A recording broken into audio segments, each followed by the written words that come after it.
औज़ुबिल्लाहिमिनश्शैतानिर्रजीम बिस्मिल्लाहिर्रहमानिर्रहीम। नाज़रीन अस्सलाम वालेकुम, मैं राशिद मीर और आप देख रहे हैं मेरा यूट्यूब चैनल। नाज़रीन, जो ही अमेरिका के अंदर इंतखाबात शुरू होते हैं तो पूरी दुनिया की नज़रें अमेरिका के इंतखाबात पर लग जाती हैं। इसकी बहुत सारी वजूहात हैं। इसकी पहली सबसे बड़ी वजह यह है कि जो बहुत सारे ममालिक होते हैं उनके मफादात अमेरिका के साथ जुड़े होते हैं, या फिर अमेरिका का जो असर रसूख है वो बहुत सारे ममालिक में मौजूद है और तकरीबन तमाम ममालिक में अमेरिका किसी न किसी तरह अपना असर रसूख रखता है। और उसके साथ साथ ये भी देखा जाता है कि जो मुख्तलिफ ममालिक के सदूर हैं उनका जो ताल्लुक़ है या उनका जो आपस में बातचीत है वो मौजूदा सदर के साथ ज़्यादा बेहतर है या आने वाले सदर के साथ ताल्लुकात ज़्यादा बेहतर हैं, या फिर पहले जो ताल्लुकात उस सदर के साथ चल रहे हैं वो ज़्यादा बेहतर हैं। इन चीज़ों को बड़ा काउंट किया जाता है। लेकिन इस मरतबा जो ही अमेरिका के अंदर इंतखाबात शुरू हुए तो जो ट्रंप हैं उन्होंने शुरू ही से इन इंतखाबात पर उंगलियां उठानी शुरू कर दी। उन्होंने इन इंतखाबात को धांधली ज़दा करार दिया। उन्होंने इदारों पर उंगलियां उठाई। उन्होंने मुख्तलिफ जो अमेरिका के अंदर इदारे मौजूद हैं उन्हें बराह रास्त मुखातिब करके कहा कि ये जो इंतखाबात हैं ये ठीक नहीं हो रहे। और फिर नताइज भी इसी तरह के आए। जो ट्रंप थे वो बड़ी लीड से आ रहे हैं इस मरतबा इलेक्शन, लेकिन वो हार तस्लीम करने के लिए तैयार नहीं हैं। वो मुख्तलिफ अदालतों में भी जा चुके हैं वहाँ अमेरिका में, और वहाँ पर भी जाकर उन्होंने अदालतों के दरवाजे खटखटाए हैं, लेकिन उनकी दरख्वास्तें पे दर पे जो हैं वो रिजेक्ट होती रही हैं।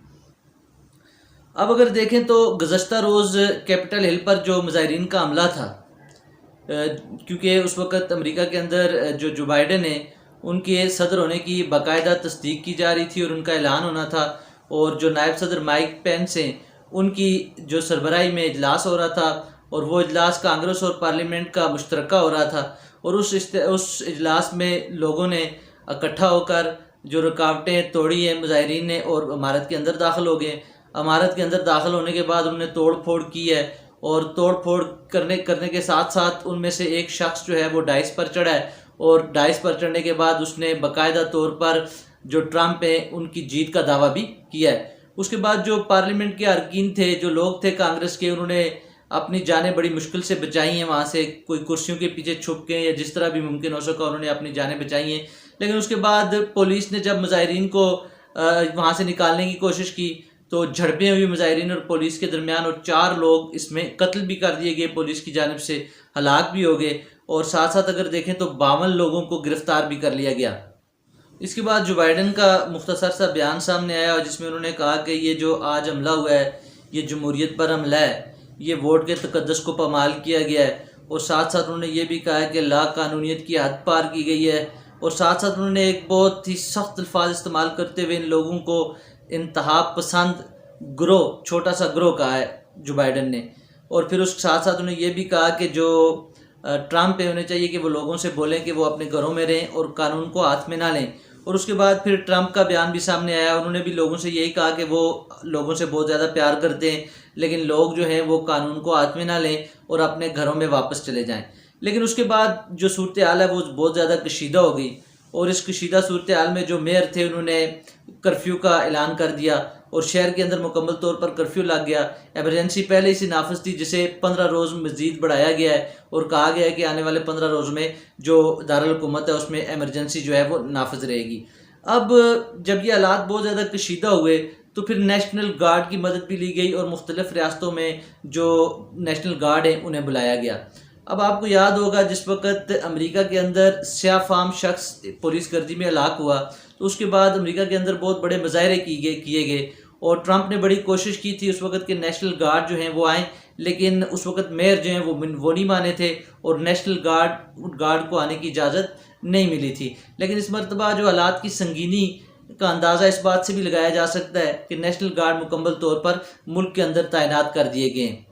अब अगर आज की बात करें तो आज थोड़े से जो हालात हैं वो ईज़ हो चुके हैं, और जो कर्फ्यू है उसे ख़त्म कर दिया गया है, क्योंकि पहले ऐसा लग रहा था कि कहीं ऐसा ना हो कि फ़ौजी बगावत हो जाए, और इसके साए अभी भी अमेरिका के ऊपर मंडला रहे हैं। लेकिन आज एक बड़ी वाज़ह चीज़ सामने आई है कि जो अमेरिका के सेनेटर हैं और जैक शोमर, उन्होंने कहा है कि जो नायब सदर पेंस हैं उनको इख्तियारात का जो 25वीं तरमीम है उसके इख्तियारात इस्तेमाल करते हुए जो ट्रंप है उनसे इख्तियारात वापस ले लेने चाहिए।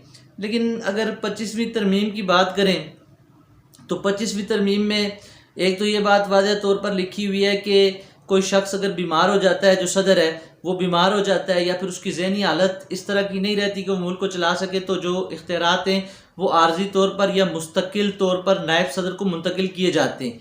लेकिन इस मरतबा इस आइन की जो शिक नंबर 4 है उस पर बड़ा डिस्कस किया जा रहा है, जिसमें ये कहा जाता है कि जो काबीना है और अक्सरियत काबीना इकट्ठा होकर इस बात का ऐलान कर दें कि जो ट्रंप हैं वो इस वक्त मुल्की हालात चलाने के काबिल नहीं रहे, तो उनसे जो है वो सदारत ली जा सकती है और 25वीं तरमीम का भी इस्तेमाल किया जा सकता है।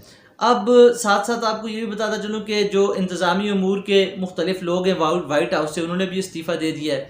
और जो साबका सदर हैं, बिल क्लिंटन हैं, बुश हैं और ओबामा हैं, उनके बयानात भी सामने आ गए और उन्होंने भी यही कहा है कि जो ट्रंप हैं, सारा जो अमेरिका के अंदर जो मामलात ख़राब हुए हैं, लोग सड़कों पर निकले, इसके ज़िम्मेदार ट्रंप हैं, क्योंकि उन्होंने हार भी नहीं तस्लीम की और लोगों को सड़कों पर निकले पर उकसाया भी है। और अगर आप साथ साथ देखें, जो ट्रंप हैं उनके इस वक्त तमाम तरह अकाउंट जो हैं वो बंद कर दिए गए हैं और साथ साथ ये बताया गया है कि इब्तदाई तौर पर ये अकाउंट इसलिए बंद किए गए हैं कि जो हिल्स में जो हमला हुआ है, कैपिटल हिल्स में, उसके रद्द अमल में ये अकाउंट बंद किए गए हैं कि ताकि जो सदर ट्रंप है वो मज़ीद लोगों से बातचीत ज़्यादा न कर सके और अमरीकी हालात ख़राब न कर सकें। और अब उनका जो इंस्टाग्राम है वो भी आने वाले 2 हफ्तों के लिए मुकम्मल तौर पर बंद कर दिया गया है। अब आने वाले दिनों में अमेरिका के हालात किस तरफ जाएंगे, क्योंकि अगर दूसरी तरफ बात करें तो बाकायदा तौर पर जो सदर जो बाइडन है उनको उनकी तस्दीक कर दी गई है उनकी सदारत की, और साथ साथ उनको 20 तारीख को अमेरिका का 46वां सदर मुंतखब कर लिया गया है और इसका ऐलान बाकायदा तौर पर 20 जनवरी को हो जाएगा। अब आने वाले दिनों में हालात किस तरफ जाते हैं, वाइट हाउस में जो ट्रंप हैं वो रहते हैं या नहीं रहते हैं, जो 2 हफ्ते उनके रह गए हैं उनमें, या फिर फौजी बगावत का भी किसी हद तक अंदाज जो है वो अमकान लगता है, और देखते हैं कि अमेरिका के जो हालात हैं वो किस तरफ जाते हैं। इस पर मैं मज़ीद आपको अपडेट देता रहूँगा। अपना और अपने इस यूट्यूब चैनल का बहुत ज़्यादा ख्याल रखिएगा। मुझे इजाज़त दीजिए। अल्लाह हाफिज़। अस्सलामु अलैकुम।